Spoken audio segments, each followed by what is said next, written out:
mwandishi, mtayarishaji pamoja na mwigizaji wa filamu kutoka Hollywood nchini Marekani, Vin Diesel amethibitisha kuwa Fast and Furious ya 11 itakayotarajiwa kuachiwa 2026 mpaka 27 atakuwemo mwanasoka maarufu Cristiano Ronaldo. Cristiano Ronaldo ndio mwanasoka ambaye anaongoza kwa wafuasi wengi katika mitandao ya Instagram.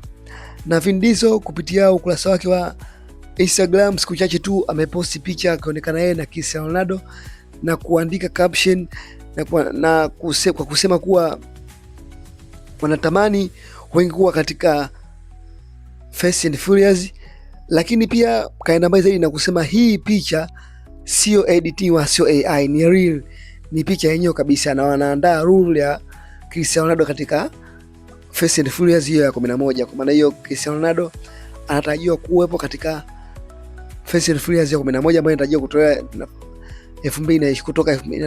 2026, na Vin Diesel wanaandaa rule yake katika movie hiyo. Tukisema rule katika movie tunamaanisha kuwa position yake ambayo anaweza akacheza kama nani katika filamu husika.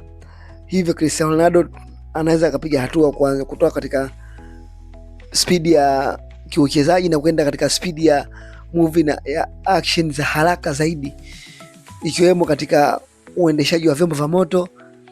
Kwa hiyo Fast and Furious ya 11 itakatoka hivyo, tutarajie kuwa kutakuwa na sura ngeni na sura ambayo itateka hisia za mashabiki wengi wa movie, na wanasoka pia wataenda katika ulimwengu wa kupenda movie, hasa hususani wale mashabiki wa Cristiano Ronaldo ambao watakapendezwa na movie hiyo, na wengine bila shaka wanaweza akaingia katika kufuatilia kuwa mwanasoka huyu anaweza kuigiza, so watamfuatilia, ataona vipaji vyake uhalisia katika nafasi zake bika, ikiwemo alivyokuwa mchezaji na katika uigizaji wake katika movie hiyo.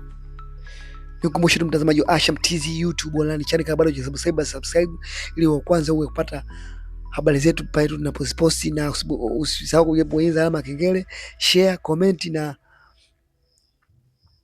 like. Asham TZ always available.